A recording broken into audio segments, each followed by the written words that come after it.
Hello and welcome to Split the Screen. Split the screen. Split the screen. You know the lyrics. Do it. I've seen you do a whole video routine. Split the screen. Split the screen. Okay. Where's the rest of it? I'll think about it. Welcome everybody to. I keep wanting to call it Broforce, but isn't Broforce something else? Isn't that like a kind of?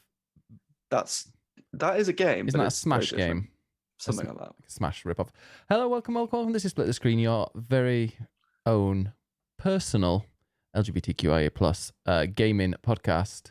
And I'm BiggusBennus, aka Ben Austwick, and I am joined by the one, the only. He is back after a week at the BAFTAs,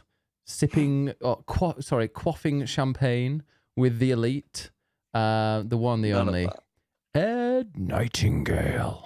There was none of that, I assure you. There was no quaffing. No, there was no quaff. There was champagne around the building, but not near me. You didn't have any?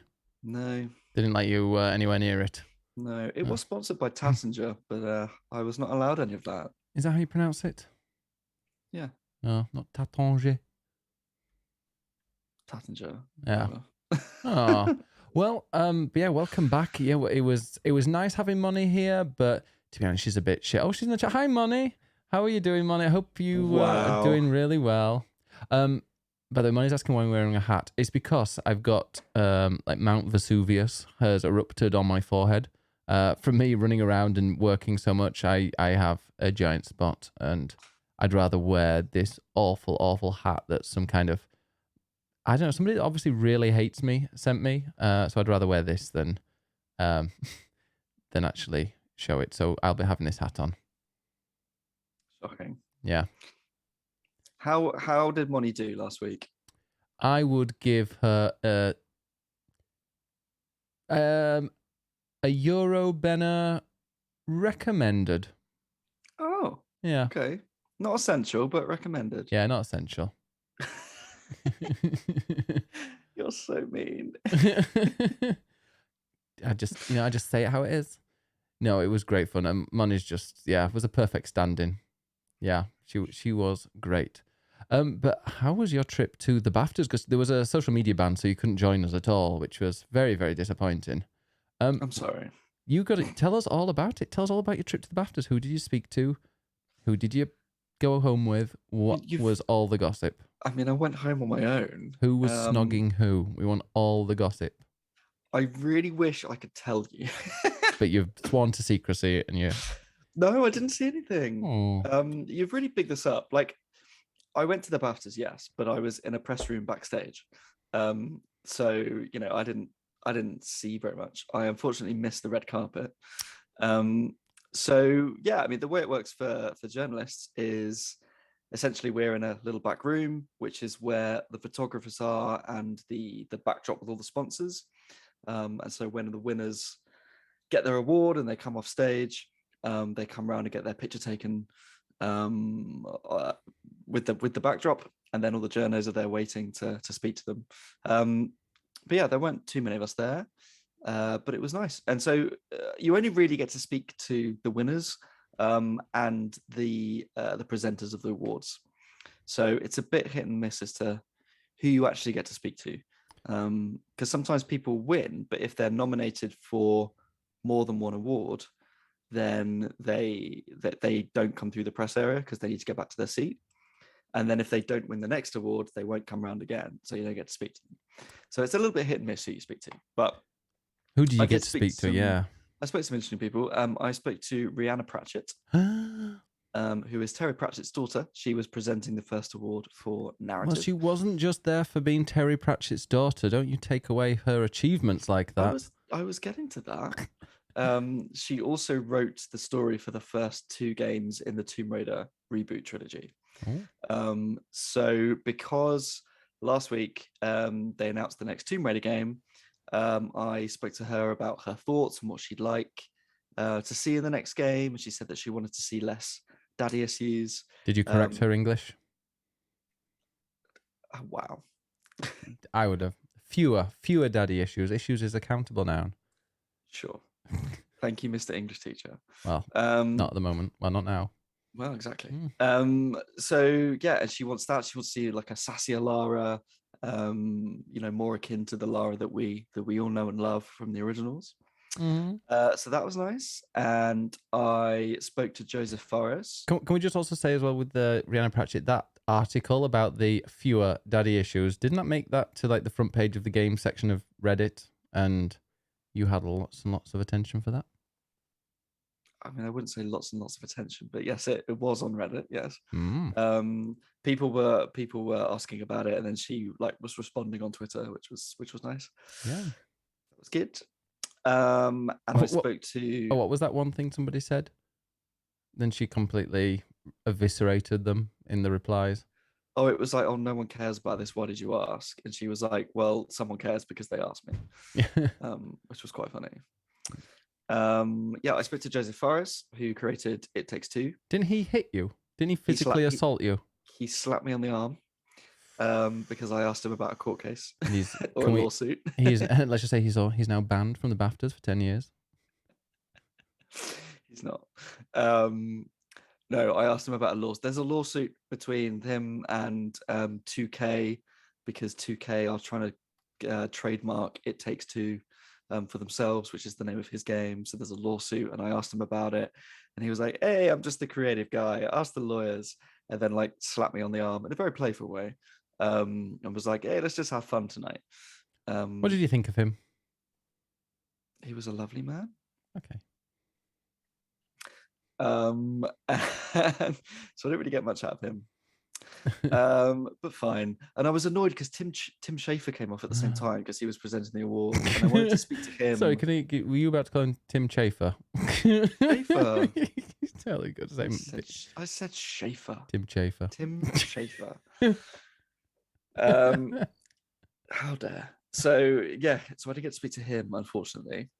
I spoke briefly to the unpacking team.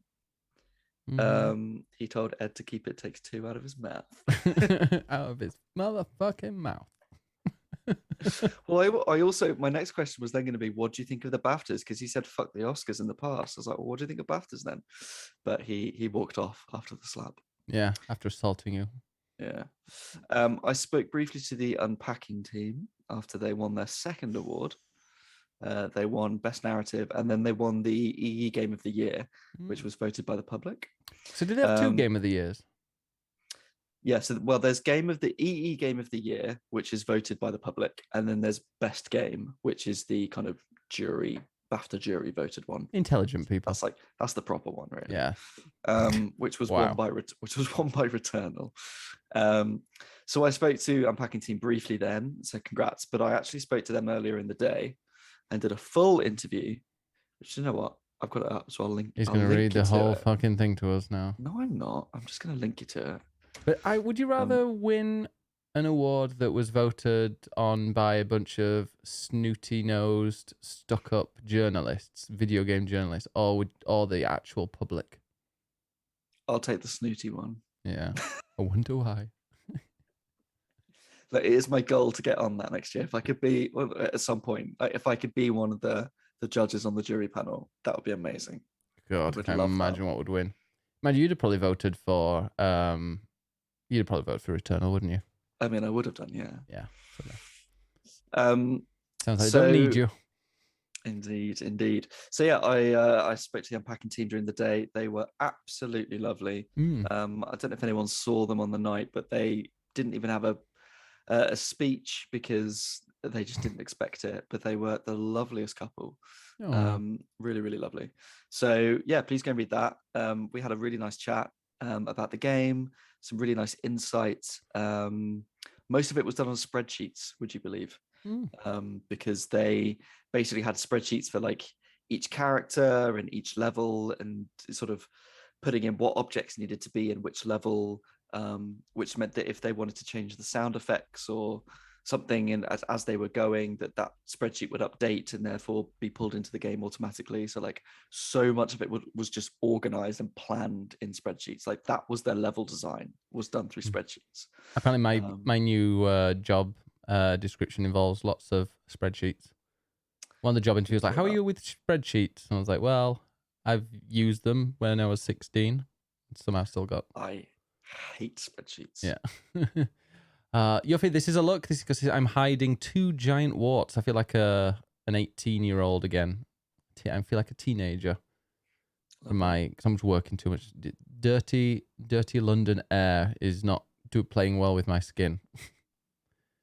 Well, you need to wash your face properly and moisturize. I do. No, why would anybody moisturize? The drier it is, the less muck on there. No, that helps to bring out spots. You need to moisturize your face. Well, I'll try that. Anyway. So yeah, the unpacking devs, lovely. They also spoke about, or Ren spoke about, really nicely about being bisexual, and the game is not autobiographical, but there is obviously a lot of her life experience in that, and she's bisexual, and she saw the character as being bisexual in unpacking. But what I thought was really interesting actually was that in her life she had a relationship with a woman first, and now is in a relationship with a man. But she thought that if she copied that in the game, people would sort of, offer bi-erasure and be like, well, the characters were college, it was just a phase, she ended up with a man all along.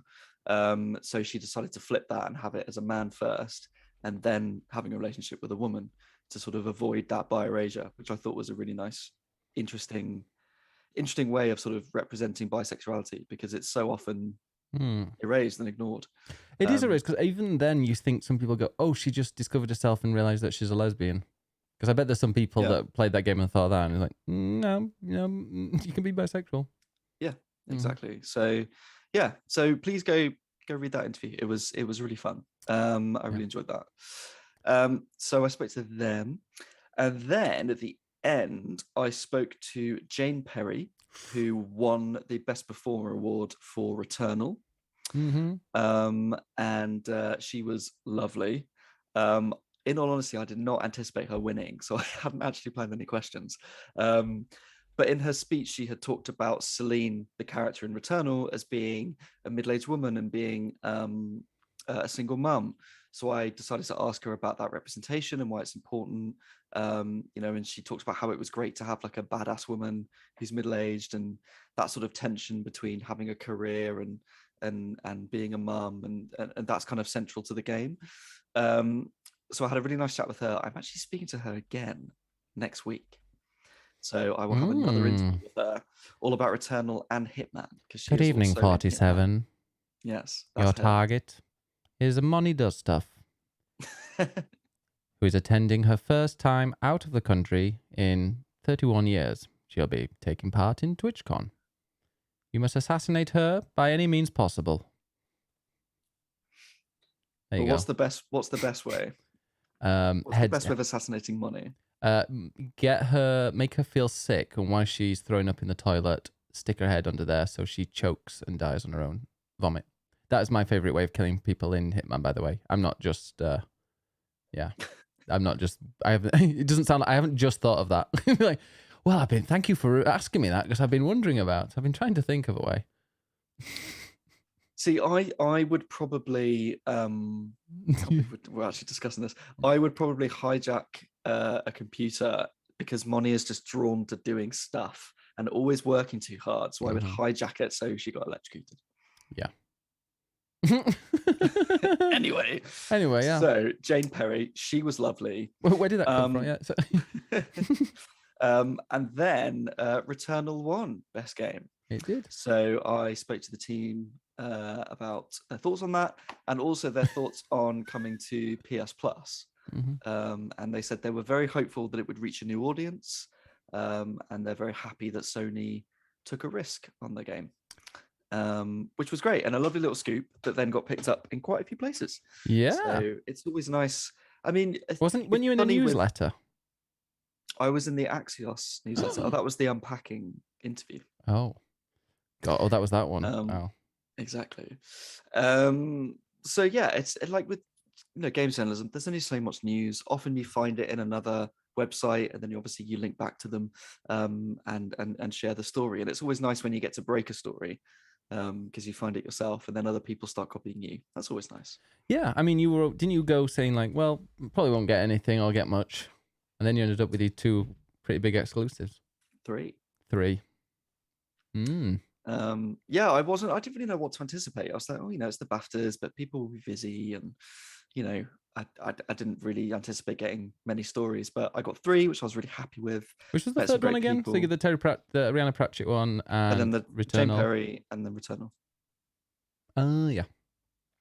Yeah.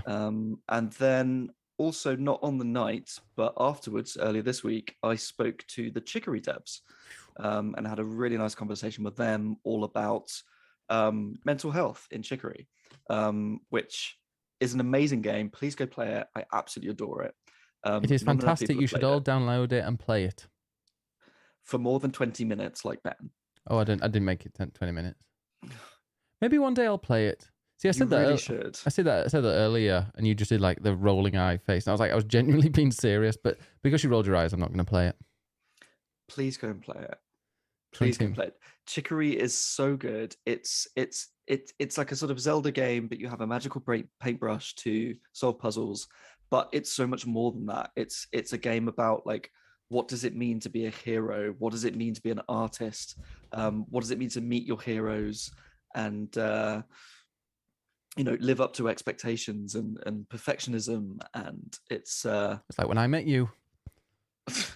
Who was meeting their hero? Chicory. It's a really, really amazing game. And I spoke to the devs about sort of their depiction of mental health, and the artist was talking. I didn't put too much in the interview, but she talked quite openly about her experience with OCD, and learning about talking to people about dealing with that, and talking to friends, and how you talk to people and it helps. With everyone talking about their problems, everyone's going through things, and talking is a good thing to do, and it helps. And that's a really central theme in the game, is when you're going through things, to talk about your problems and not hide yourself away, and express yourself through art, which is what they do. So it was really insightful conversation that really helped to kind of help you understand the game more. So I'm going to link to that as well, because I can. Do it. So yeah, no one else will. Please go read that as well, because it was a really good interview, and I'm really proud of that. Exactly, you should go and read it.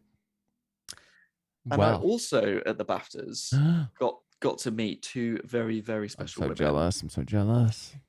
Who I spoke to for an interview last year, and then you and I spoke to one of them on the podcast the other week, which is the amazing Geeky Cassie and Ebonix, because they were presenting an award at the BAFTAs. How cool is that? That is very, very, very... 2 Twitch streamers presenting an award at the BAFTAs.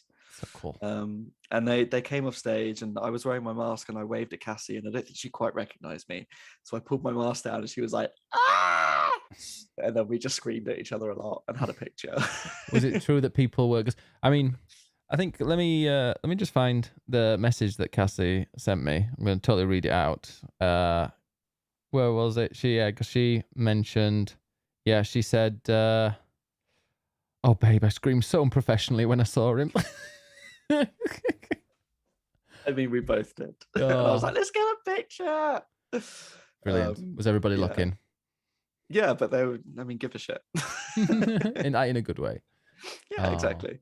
Yeah, so I got to meet them at last, which is amazing. And we're going to meet them again at the Gaming Awards. We are, in a couple of weeks. It's like 2 weeks away, Jesus Christ. So soon. I know. Anyway, but yeah, that was the BAFTAs. The BAFTAs. Yeah, the BAFTAs. Yeah. And then we did something else. We did. Why don't you tell us about this, Ben? We went to... Well, I'm enjoying yours. Story time with Ed is always enjoyable, but when do we get the story of Ed cornering Henry Cavill? And if Henry Cavill had been at the BAFTAs? Wish. Oh my God. If he'd been presenting an award, I would have been like, I need to speak to him immediately. Tell me about The Witcher. Tell me about Warhammer. Tell me about everything in your life. You'd still be talking to him now. Yeah. Oh, well. Well, I'll let you, drift off into those thoughts. And we went to WASD. WASD, which stands for What a Stupid Decision. It doesn't actually, because it was a great time. It was a great decision to go. No, it was actually fantastic. I went there expecting nothing. I thought there'd be just a bunch of games that I've got so little interest. They're either out or so minuscule that I wouldn't have any interest in them. And because this is my first ever time going to a gaming con of sorts, and it was pretty quiet. But it was set in the cigarette docks or something, or tobacco docks. That's Tobacco it. docks. Tobacco docks. It just sounds horrible. But yeah, we got there and it wasn't super busy, which I enjoyed. But there were quite a lot of games there. There were lots and lots that were indies. There weren't any. I mean, the biggest developer there was Devolver, and I just really enjoyed it because there were a lot of games that were already out, and there were plenty of games that are coming out. But it was just great being able to kind of rock up to anything you want to play it a little bit, get an idea of it, see if you like it or not. And to be honest, whether they were out or not, it didn't really make any difference because sometimes it was even better if they were out because you play them and go, oh, this is great. Oh, wait, it came out 2 weeks ago. I want to play it. So, or I can play it now. So yeah, that's what I did with a few. But yeah, we went there. We had a little quick tour. I tried to use my gimbal to take some videos and it broke.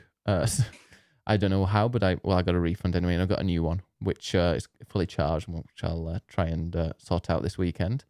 But yeah, we went, and I guess it was you and I, and then we were joined by Cliffy's Gaming a little bit later. We were. Sorry, Ed, am I disturbing your conversation where Choco Bro has met Henry Cavill on a morning hike? To be fair, I have also already met Henry Cavill. Well, I feel like I'm the only one that hasn't. I don't want to anyway. I want to meet someone like, Shawn Mendes. That'll do. Yeah. Anyway, but yeah, so we went, and the first game we played, well, did we play a game before we sat on the tractor? We did. Or and the lawnmower? it was that game that's like Gang Beasts, but solving puzzles, and I could not even get out of the first room.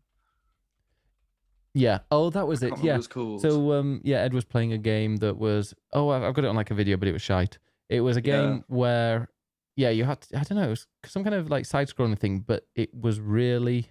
Wait, was this the one that was? It was 3D, and you like dropped into a room, and then it was sort of. Yes, Human Fall Flat. That was the one. That's the one. And then I took over, and I couldn't do it. And then Cliff took over, and he couldn't do it, so he just gave up. I could not even open a door. I was like, "What is this?" Yeah.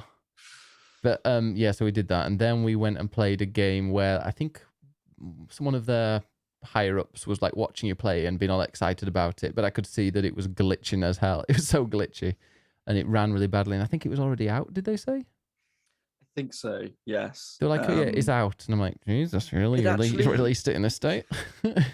It actually could have been quite good. What do you mean, Ed struggling to open a door? I can see that. With dodgy controls. Thank you very much, Miko. How dare. It looked like quite a fun sort of Ori style Metroidvania game. I can't remember what it was called, but yeah, it just kept like sort of stuttering every like 3 seconds. Yeah. It was a bit strange. We played a bit of, was it Golf Story? No, Golf. Curse to Golf. Golf Story is something a bit different. Yeah, this is Curse to Golf. That was very fun. It's like great. A side-scrolling golf game, but sort of solving puzzles in a way. By the way, I saw the trailer a couple of weeks ago. They released a release date trailer. 2022. Apparently that counts as a release date. I think that's a release year, but sure. Right. Yeah. And then there was a game, again, I've forgotten what all these were called. There was a game that was like a sort of Souls piss take, and you're playing as like a stick man, going through like dungeons, but it genuinely controlled really well and felt like a Souls game. It was, I think that's out this year at some point. It was really fun. Yeah, I enjoyed that. And then we played, I played a game called Get Packed, which was terrible. Because I did not win. It's an amazing game. It's very similar, from the look and stuff of everything. It feels a little similar to Overcooked, but you have it's more like Moving Out. Oh, I've not played that one. 2 moving vans. You have to go and collect things from inside a building and put them into your moving van, into your getaway van, and then you can at any point you can send it away to get the stuff delivered. So it's like banked, but it takes like 15 seconds to come back. But to be honest, it took me about 15 seconds to pick up things, so it was like, oh, that's fine. But yeah, I ended up. But yeah, and it's just like really kind of ragdoll physics and stuff because there'll be a security guard maybe whacking you around. It's really, It is really cute and a lot of fun. And I beat Cliff, and then I beat Ed, and it was marvelous. And we played on these really dodgy Switch controls. It was great. I blame the dodgy Switch controller. It was not a pro controller. It was some sort of weird small third-party thing, and I completely blame that. But I've got giant hands, and that was a tiny thing, and I somehow managed to work. I beat Cliff despite putting some of the items in his van rather than mine. But yeah, then I kept like stealing stuff from your van, and you got really angry. It was great. It was amazing. So a future podcast game then? Yep. Get Packed Couch Chaos, it's called, and I think it's out already. Yeah, I believe it's out already. So then we had a little wander around. What we then played was Kiwi. Now this I really want to play on stream because this was really, really fun. Yeah. It's kind of a puzzle game in a way. Playing as two Kiwi birds, and you have to each level was different, right? So the first one was you and Cliff, and it was sending telegrams. So it had like typewriter keys, but they were dotted around the level. So you had to spell out all the words and send off telegrams, but sort of playing cooperatively. And then we played a level where you had to send packages. So you got a note that said where to send it to, and you had to work out if it was heavy or fragile or urgent, and then stick the right label on top of the box, send it off to the right place with the right code, and sort of cooperate in this little level. But these silly little Kiwi birds that you can customize. It was really fun. Yeah. It was really fun. Yeah. And I think we did quite well. We came like 18th on the leaderboard. We could have done better, I think. Well, next time. But for a first go, I thought it wasn't too bad. Yeah. And I think that will be a really fun co-op stream game, I think. Yeah, I would love to, play that. And it's called Kiwi. How does it spell? K-E-Y? Kiwe. W-E. Key West? No. I think. Yes. And it's one word. And it came out in August last year. Oh, there you go. Very positive reviews, apparently. There's an early bird pack as well, or whatever that is. But yeah, it's good fun. Give it a go. Then we played a delightful game. Oh no, actually, I played the that's the Ghost of Tsushima type game. Trek to Yomi, and I which is like it's weird because it looks very similar to like just a side-scrolling game, but then every now and again it'll kind of turn and change and become just like go off in a different angle. So you'll go across you'll be walking along a path. Then all of a sudden there'll be a house, and you'll go near the house, and then it'll suddenly completely change the camera look, and you'll end up walking up to the house. It reminded me of like the old PS1 games like Resident Evil and Final Fantasy, where it's the fixed backgrounds. It kind of reminded me of that. But all in black and white. Like it's trying to be the Kurosawa mode from Ghost of Tsushima, but that in itself was shit. Like I don't want to play a game, firstly, that's just black and white. And secondly, Kurosawa is so much more than just black and white films. Like he did way more than that. It was pretty gory. He did a lot of color films. Like it irritates me. It was pretty gory. It was pretty difficult. But it seemed like a really good game to just pick up and play a bit. I actually really enjoyed it. And I did not. I played it on easy, and I was playing it, and then apparently Cliff was watching it afterwards. He was like, "God, you did so much better than I did. Wow, you were kicking ass." I was like, "Yeah, I got it on. I played on easy." But I just found it really repetitive. It was just like parry, hit, parry, hit. It just felt good. It felt really good. It looked gorgeous as well. I loved the music and the effects and the sound effects and everything. It played really well. It's a game to like pick up and play for 20 minutes, 30 minutes, and then put down for a bit. Never play again. You're so negative, Edward. I'm a critic. Deal with it. Critics aren't just critical. Well, critical doesn't just mean negative. That's true. Critical acclaim. But next to that, which was far better, was Cult of the Lambs. Oh yeah. And this, I think, was probably the best game there, if I'm honest. Wow. I really enjoyed this. It's kind of Shadow Warrior 3 was out, don't you know? Whatever that is. Cult of the Lambs. It was announced, I think, for PS5 recently, but it's coming out on multiple consoles. It's kind of Hades meets Stardew Valley. meets what's it called? What's that game called that has like it's very set in very similar style where you're trying to attack things in a certain area and then you move on to the next one. Oh God, what's it called? It was really popular on Steam. That could be anything. Yeah, we'll keep going and I'll think of it.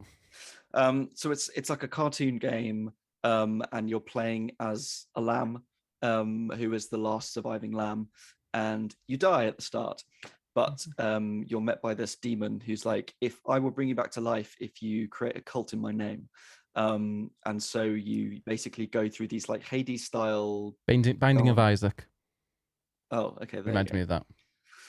You go through these like sort of dungeony, procedure generated dungeons. You collect boons like you would in Hades, and eventually get to a boss, and then you get a new follower for your cult, and then you go back to your cult, to the base, which you then chop resources and use those to build things and slowly build up your camp into a cult, having collected resources through these dungeony levels. It's very silly. It's all very cartoony, very gory, bloody, but in like a very silly way. Just very irreverent, and very, very fun. It played really nicely. It felt really polished, even though the demo was like 10 minutes. It felt really, really solid gameplay wise. So I think that was my favorite game, and that's the one I would recommend for people to look out for. Yeah, look out for it. I do really want to play. I do really want to play it and just see how much depth there is to it. Because if there's a lot of depth to it, and especially if you're building and doing like the Stardew area on the on your home base, it'd be really interesting to see just how customizable that is and how big it can grow.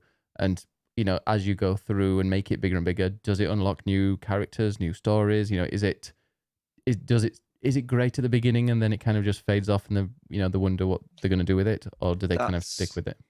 That's the worry with it, I think, is how much depth is there to that town building. But I think it's got a lot of potential if they can get that integration of the two sides. I think there's a lot of potential there. I think that's what with Stardew, one of the big appeal is that you play it for however many years in the game. I think is it 3 years to finish it, but you can continue. Yeah, but it keeps going and you're building things, and it's it pays off as you're getting closer and building relationships, and there's new things popping up all the time, which would be hopefully that game will have it. I mean, I don't know whether it will or not, but that's what I'm hoping for. And then we had a little wander to, I think we went to the bar, and then then we walked past. You played a short bit of 2 Point Campus, but the thing with these kind of conventions is that sitting down and playing like 2 Point Campus is like a strategy game. It's not really the right environment for that, I don't think. That's true. Yeah. I mean, I played it for like 15 minutes, 20 minutes, and it played just like... it was about 5. Was it 5? It felt longer. I played, so I played the intro twice because I broke it the first one. But the 2 Point Campus, it plays just like 2 Point Hospital, but like not in a bad way. It seems to, it's taken the best parts of 2 Point Hospital and turned it into a campus, and it just made it really interesting. And I mean, I like 2 Point Hospital, I like it. It's based on Theme Hospital. There's a lot of similarities to that, which we will bring up Theme Hospital very, very soon, because I'm guessing we're going to talk about a little trip to the Science Museum. Did we talk about that already? I wasn't going to, but sure, we can talk about that. Yeah, about how we broke that really expensive console. You did. Yeah, you did. And then, I think we mentioned it actually last time with money. But yeah, I enjoyed it. I played it, and it's just interesting to see how the people or the characters that you look after, the students, how they're kind of with you. And then, you can develop their personalities. You're building dormitories. I don't know. There's a lot more. To me, this sounds a lot more fun than 2 Point Hospital. And 2 Point Hospital was great. But they still got kind of the silly advert jingles and the weird little sarcastic comments and all this kind of stuff. It's very, very much the same, but with a bit of a different gameplay element to it. Yeah, there are lots of like 80s references and pop culture references in it, because I played it for longer because I previewed it. But yeah, and you can see. Sorry.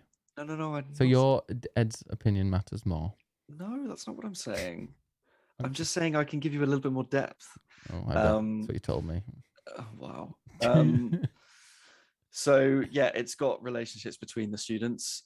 So you put out like essentially kind of romance items or friendship items. So like a love bench, or there's one called a love trumpet that is like this giant trumpet that blows bubbles, and apparently that makes Who's them Bubbles? Is well, that Michael Jackson's monkey? fuck's sake. Yes, they blow Michael Jackson's monkey. Which is not euphemism.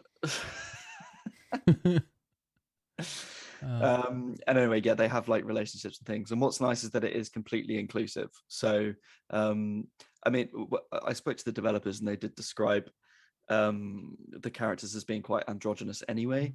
But yeah, anyone can have a relationship with anyone, and they all have their own little personalities, and they just join friendships. And Can the students that grow over the 3 years? Is there a student teacher thing? Does it break all ethics? Now, I'm not sure about that, but I would like to try it. Wow, is that like fantasy? No, I just want to see it happen in the game. Yeah, when I was at high school, non-retractive. Anyway, but yeah, that was fun. So we played a bit of that. Then we went to the bar, that well-known game called the bar. Yeah, where I think we did really well at that. We chatted shit. Ed avoided Team 17, where he's banned. I'm not banned. They just all dislike you. No, they do not. It's nothing to do with me. How dare? But no, then we went to like the indie stage or the indie area, and what was that game that was next to those? So there were these the shooting game. Well, no, there was that one, but there was one game. There were these like 3 kids games that all the kids were playing, and then what was the 4th game? The Martha is Dead game. Oh, Martha is Dead. Yeah. Yeah. Which is a horrific horror game where you literally peel someone's face off and loads of awful things. And it was banned in certain. It's being censored on PlayStation. It was censored on PlayStation, yeah. Yeah, well, that was next to these 3 kids games that a load of kids were playing, which I thought was hilarious. But then, then we played a really cool, super cheap, shoot 'em up kind of first person shooter runner game, which was interesting, which was by Super Rare Games. Yep. See, I know. Lovely Ryan showed us that. And what did you think to that game? It was fun. Cliff was very good at it, though. But Cliff is good at shooting games because he's Mask. But then we played a much better game, or an even better game. Oh my God. It was so good. Because you've been playing it on stream. I have. Power Bottom Simulator. We've been playing that, and what you do is you go around and you power bomb. No, you power wash. So this is Power Wash Simulator. I have been playing it on stream. It's exactly what it says on the tin. You start off, you found a very dirty van, and you have a little power wash machine, and you clean that van, and lo and behold, that van is a power washing business van. So then you start your own power wash business, and you go around and you clean various things. And I do really like that so you have like these big areas or these big tasks to clean. Like I did a kids' playground that took me like 3 hours to clean, and there was someone's back garden that took a good 2 hours to clean. But like when you do that, you unlock the next big one, or the 2 next big projects. But you also like unlock a golf cart or a motorbike, which has a bit of extra story to it. I'm playing the campaign. I'm enjoying it. There's a weird story going on, and I've been told by the social media manager or the community manager that it goes places. So I'm really intrigued to see where it goes. They seem to be hinting that the full release isn't too far away at all. So I'm looking forward to, and that's like when the campaign will wrap up. But yeah, no, we played that. I was chatting with Josh, the senior community manager, and your new best friend. Oh, he's great. We had a good old. We were having a good old chat while you sat and played it with your head glued to the screen for about 30 minutes, and afterwards. Yeah, literally afterwards, I was like, Ed, it's 8 a.m. You've been here all night. I think you would have been there for hours and hours, I think, wouldn't you?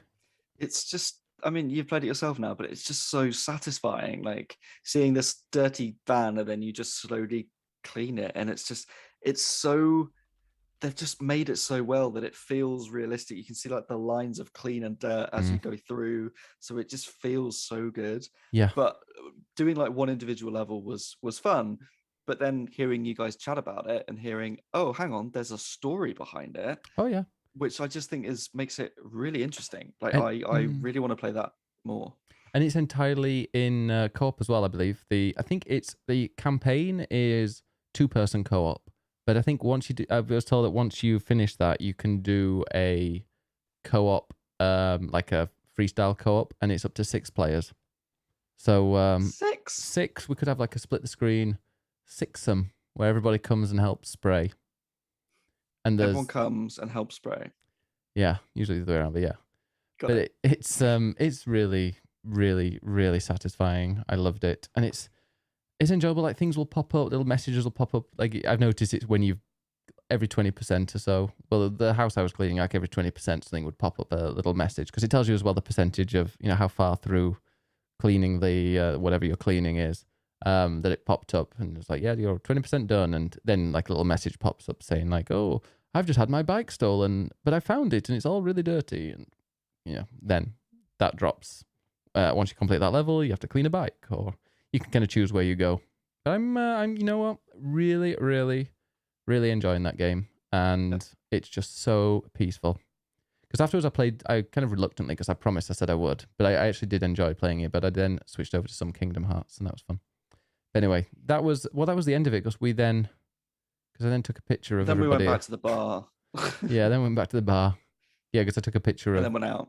If you go to the PowerWash Sim Twitter account, there's a picture of them all like lying flat on the, literally all lying down because they're absolutely knackered. Taken by yours truly. I am now a professional photographer. It's probably the best picture you've ever taken. How dare you? Because it wasn't of me. Wow, harsh. Okay, so you went to agree. We then went to a bar, yeah, where I had one of these, but a much smaller one. I'm currently drinking Desperados, which is beer with tequila. So I'm guessing I'm bottoming tonight. I don't know who with. Probably this bottle. Look at it.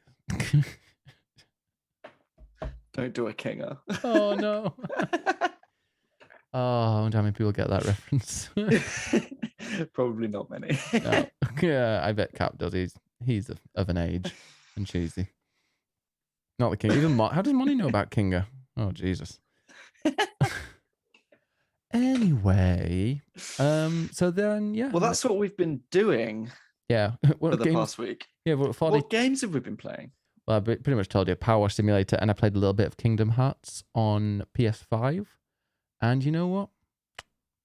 It runs really well and it looks gorgeous, but not like in a, oh my god, it's a stunning, beautiful game that is testing all the graphics. I mean, this is Kingdom Hearts 1 that came out 20 years ago, but it just plays really well. It's really kind of cartoony graphics, which just holds up with the remaster, because the remaster obviously just kind of tides it up, polishes it up a bit, and puts it at 60 FPS, and a kind of goofy, goofy, cartoony platforming action game that you can just whop on easy and blast through. Has a weird story. I mean, I haven't got to the weirdness really yet. It's just kind of fun. We went for a while. Yeah, fun and enjoyable to play, and I'm actually really enjoying it. I don't know how much of it I'll do on stream. Might stream it, who knows? But I'm actually enjoying it.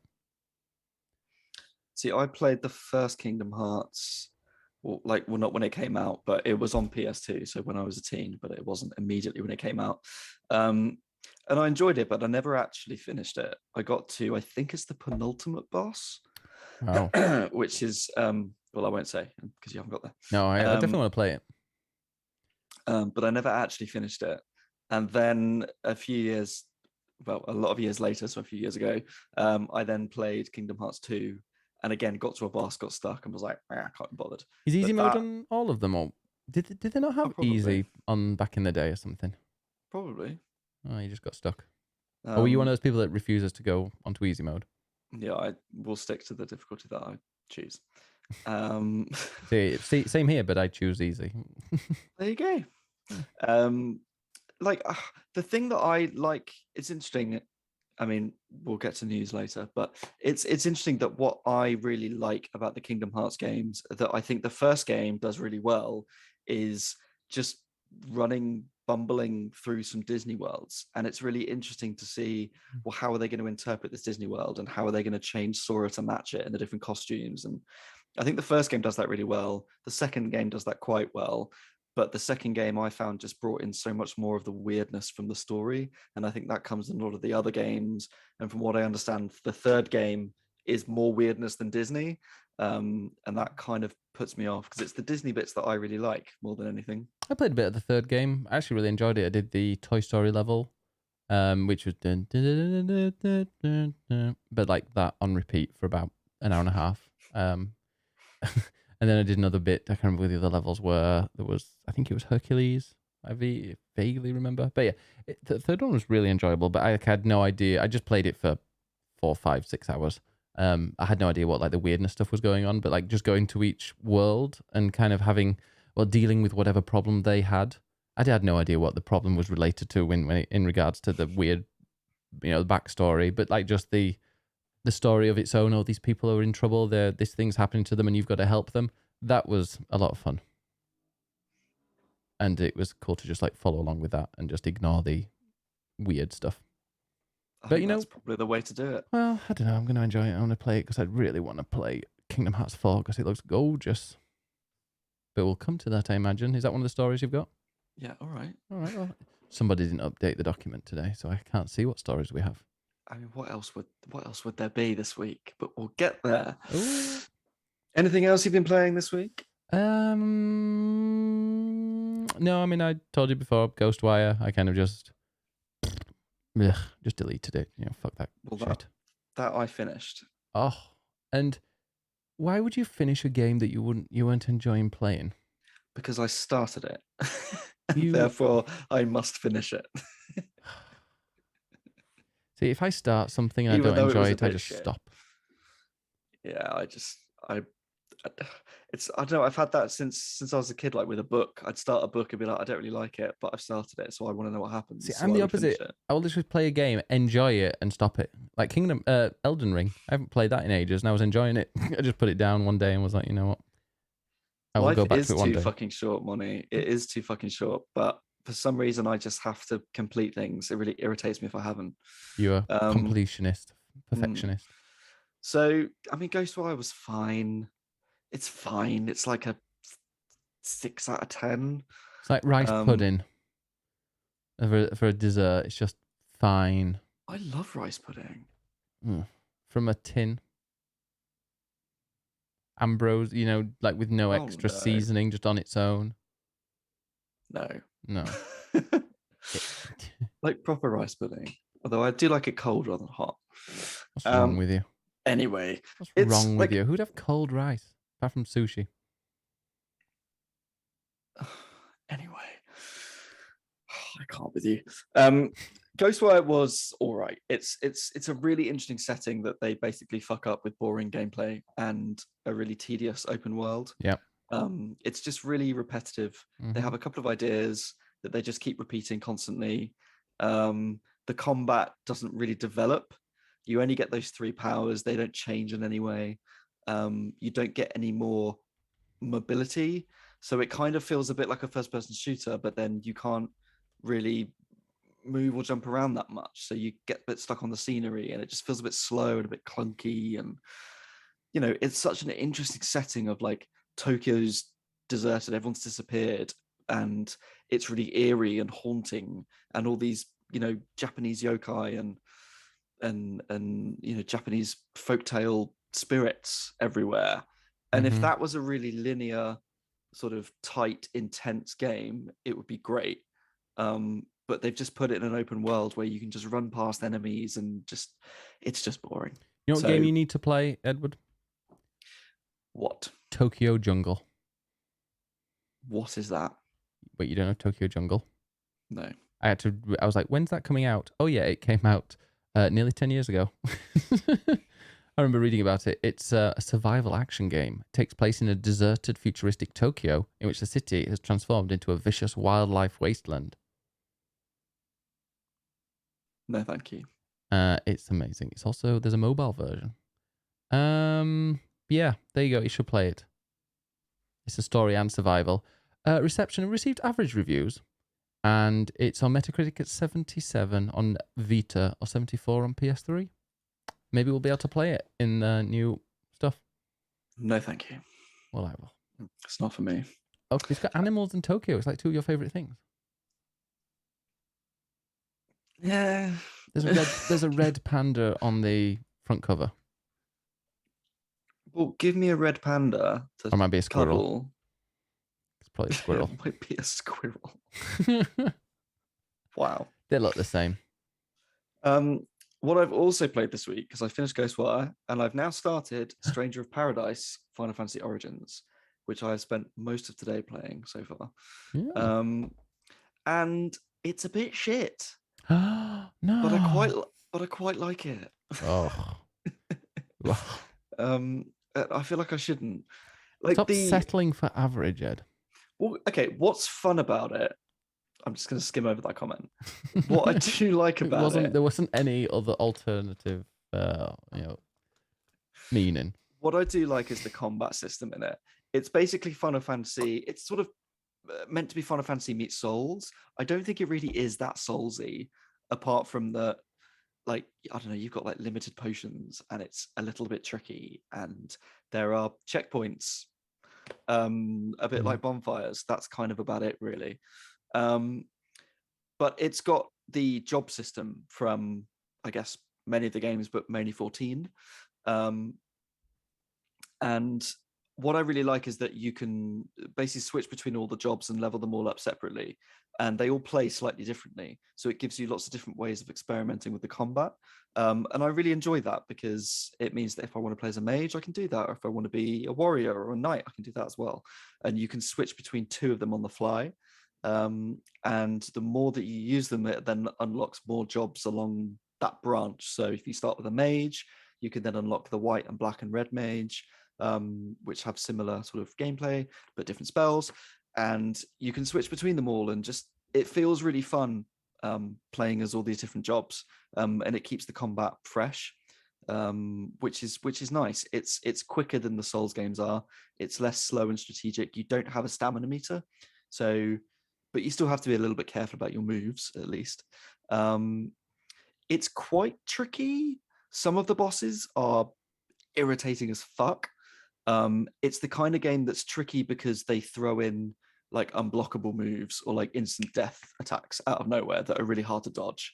And it's like, it just becomes a bit of a luck thing as opposed to a skill thing, which is annoying. So there have been times where I've died where I'm like, I really shouldn't have. And then I've gone in again and completely nailed it every time. It's like, okay. What I also really like is that it's kind of a celebration of the Final Fantasy series. So each of the levels you do is kind of like a dungeon, and it feels a bit like a sort of 14 raid, which is nice. And they're all themed around the different Final Fantasy games. So the first couple are Final Fantasy 1, and then it throws in a 14, it throws in a 7, it throws in a 13.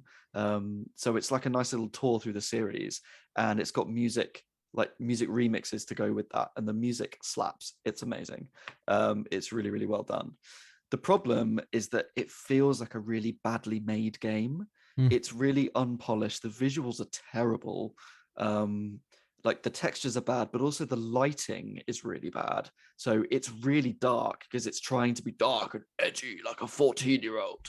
And then it has these like flashing effects that are suddenly really bright. So the contrast of it just makes it really hard to see anything, which isn't good. And it just, the menu systems are bad. It doesn't explain itself very well. The story is absolute nonsensical trash. It's badly edited. You're really selling it. Why don't you play a good game? You got 13 Sentinels. Aegis Rim is out on Switch. But I'm intrigued by this to like play it more and to see where it goes. And as a Final Fantasy fan, I feel like I owe it to myself to give it a go. Well, so I'm going to stick with it. See, now I can understand why we were speaking earlier and you were saying that you're not a fan of a day off. Gone blurry. You're not a fan of a day off, are you? Because you don't know what to do. So you've wasted your entire day off playing a shit game. Yeah, pretty much. I mean, I would feel a bit blah with that. Well, I hope you manage to play a good game at some point. Well, I need to get back to Elden Ring, so yeah. I'm really, really keen to get back into it. I haven't played it in a couple of weeks. I feel like Elden Ring... writing about it. Yeah, I feel like I've written 43 news stories about Elden Ring. Are you going to get to 50? Maybe. I'm sure there'll be another speed run at some point. There's 7 minutes now. Have you seen it? Yep. I actually watched that one. That was glitched though. But yeah, I've been. I think you need to. I think it's good to have that game, but also you should have like a nice story-based game on the go at the same time. I've got multiple games on the go. Mm. I'm still playing Arceus as well. Oh gosh. Well, Haven't finished that. we're off up north this weekend, so you can take that on the train and play it. Deal. And I'll play some Xenoblade. All right. Well, shall we go on to the news? Because straight after this podcast, we're going to be playing some Lego Star Wars, the Skywalker Saga. Which one are we going to start with? I mean, I kind of want to play 4, 5, 6 because I think they'll be the best ones. But I also want to start from the beginning because it will be weird to start halfway through. Yeah, and it's not like they're going to get better as you play them. Whereas I think episode 1's pretty awesome starting from the very. I think we should play episode 1. Really? Yeah. I think we should let chat vote Yeah, I think that should be on which episode they want to see. 1, 2, 3, 4, 5, 6, and that's all you need, says Cap.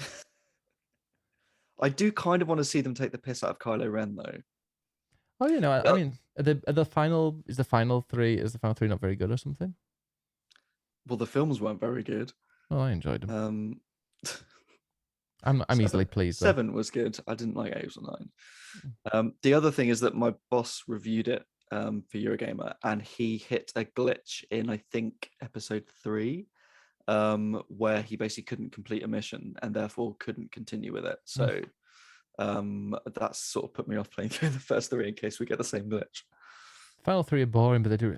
I feel like people just love to go over the top with like they were good movies.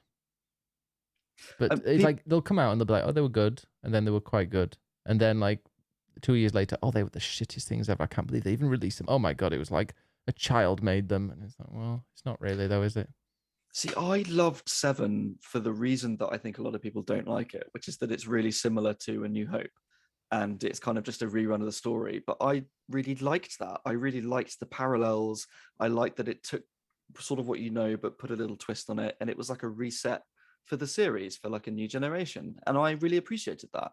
And then 8 and 9 just I absolutely hated. Did you hate them though, or did you just not like them as well much? I got really hyped up and went to like day 1 screening and was really excited to watch them, and then was really disappointed when I didn't like them.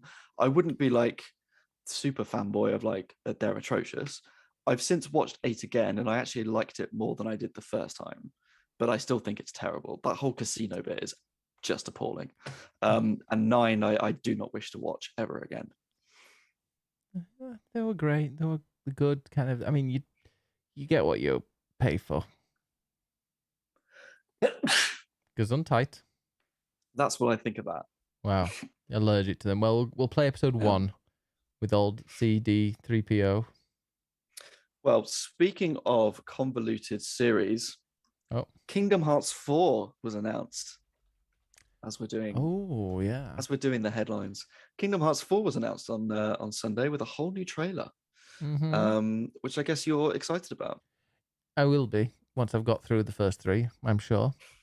And all the spin-offs. But it just looks gorgeous, and also it's set in like a modern day version of Tokyo that's not Tokyo, and I don't know, it looked really cool. But I would also absolutely love it if that is just like one level. I'd hate it if the whole game was there. There's been a lot of speculation about what it all means. I think people think that this is just going to be one of the levels. Good. Because that's why he is very realistic. It also seems like there's a lot of Final Fantasy 15 references from when that was like a Versus 14 or whatever it was called, because it's the same director.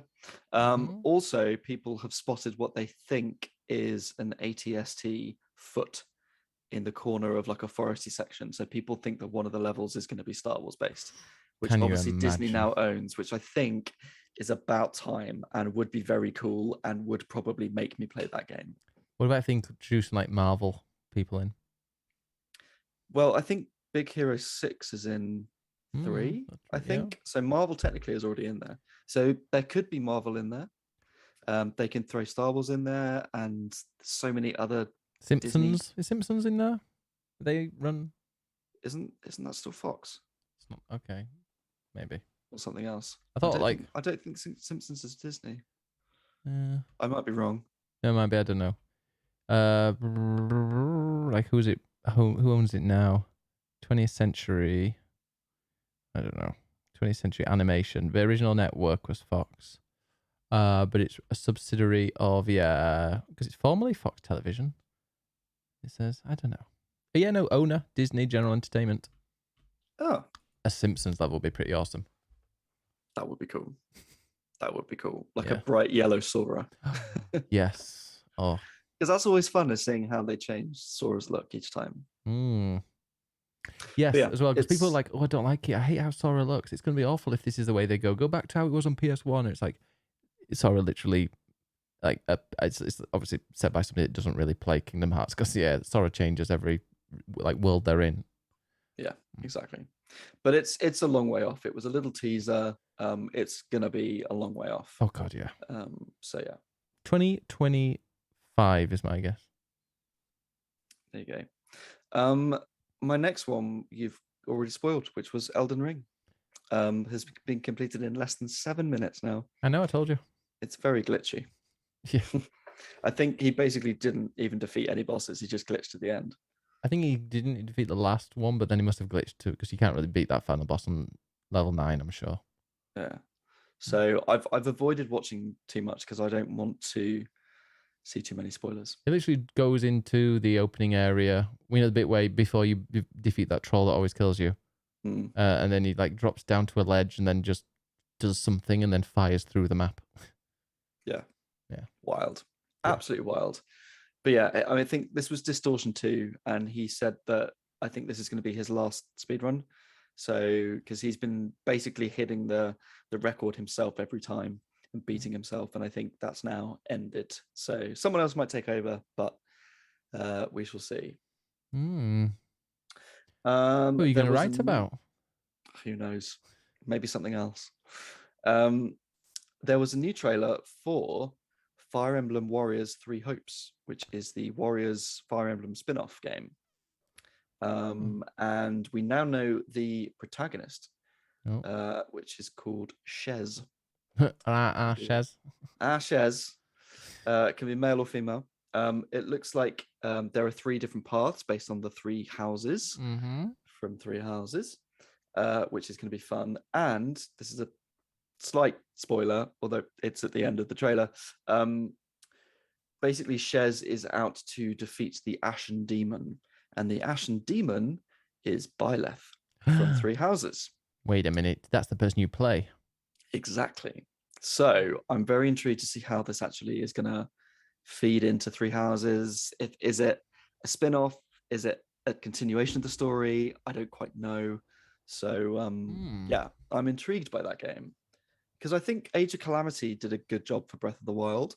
Was an interesting spin on the story. So I'm interested to see how this will be the same. I'm intrigued. So, yeah, very much. Next up, Moni's favorite game. Bug Snacks. Hero. It's coming to Xbox, Switch, and Steam. So far it's only been PlayStation. If you are yet to play it, please go play it, because it's super fun. Very silly. And best of all, on Xbox and PC, it's coming to Game Pass. Ooh. And isn't there the also, Isle of Big Snacks? There is the DLC, which is coming out soon as well. So yeah, the Isle of Big Snacks. It's like an extra 4 to 5 hours of gameplay with giant snacks. Extra 45 hours. That's a lot. 4 to 5 hours. How disappointing. Can you imagine that? Yeah, we've had an extra 45 hours to our 4-hour game. A quick bit of news from Bandai Namco. Ooh, is it their beautiful new logo? No. Have you not seen their new logo? Google Bandai. It's just the most corporate logo now ever. Bandai. Google it. So it's not the orange one anymore. No, look, yeah, if you go onto their Wikipedia, it's updated now. It's just Oh, yeah. that's literally a red square with some letters. You can tell that somebody was paid like £25,000 more just to design that. Yeah. I mean, it Terrible. stands out, but yeah. Anyway, some job listings were spotted on their Japanese website. Oh. And there were details in that about a partnership with Nintendo. Oh. And it specifies working on a 3D action game with basically remastering stuff. Oh. So basically, it looks like Nintendo and Namco are partnering on some sort of remaster of an action game. What that is up for speculation. Right, let's see what games. Bandai Namco they made Star Fox Assault for the GameCube. So people are wondering if maybe it's a Star Fox game. Point Blank. Sailor Moon.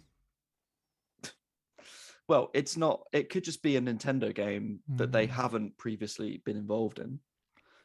So it could be any Nintendo thing. A lot of people were talking about Kid Icarus as well, potentially. Okay. So basically, they're working on something together. We don't know what it is. Yeah, they had Tales of Arise, Katamari Damacy. Not really any of these. Dark Souls remastered. Yes, they remastered Dark Souls. They did. Wonder Dark Souls 2 remaster?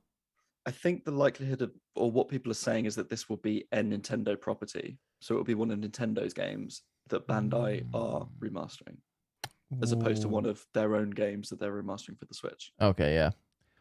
Okay, I have no idea then. Nintendo. What Nintendo games need a remaster?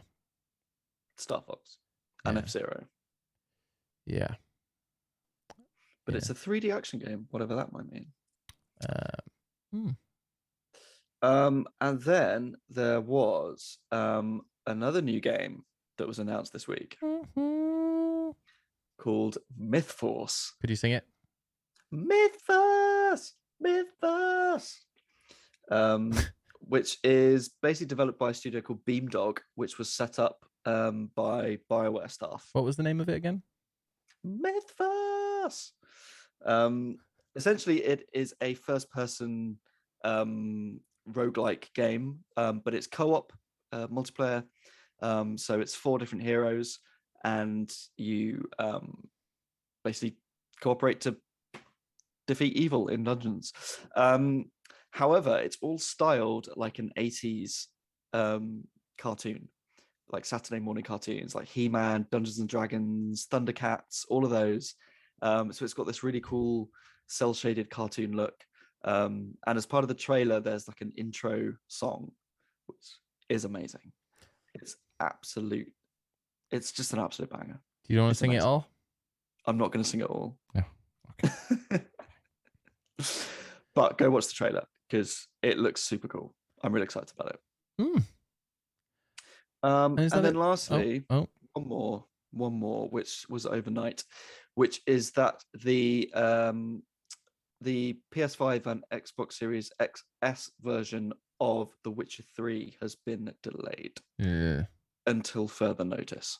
Ooh. Now, it looks like CD Projekt had outsourced this to a different company, which I don't think they had actually mentioned before. But it seems like they're not happy with how it's going, so they've moved development in-house, which means it's going to be a lot longer until that comes out. Yeah, I mean, the last time we saw something move in-house was Metroid Prime 4, and no one's heard of it since. Well, that moved to Retro, but they're kind of Nintendo, so ish. But yeah, so it's going to be a while, and I mean, how badly it's gone or what they expect from that, I don't know. But yeah, it's a bit sad because I think people were looking forward to that. It was meant to be coming out this year, and who knows when that's coming out now. They're probably like, we can't let another shit game go out. Well, exactly. If that's full of bugs like Cyberpunk was. Cyberpunk's DLC, by the way, has been announced for 2023. The expansion they've announced like a roadmap, and yeah, so the game came out in 2020, and 2023 is when the expansion's coming out. What a mess of a game that is. Great. Yeah, disappointing. Play it at some point. Anyway. That was the headlines. Diddle-a-doo. All right. Well, I think we're gonna have a short stream today because we are gonna be playing some Lego Star Wars for a couple of hours, and give that a good go. So, Edward Nightingale, where do we find you? You can find me at ed_nights with an N on Twitter and Twitch, and you can see my writing on Eurogamer. All right. You can find me at twitch.tv/BiggusBennus or twitter.com/BiggusBennus1.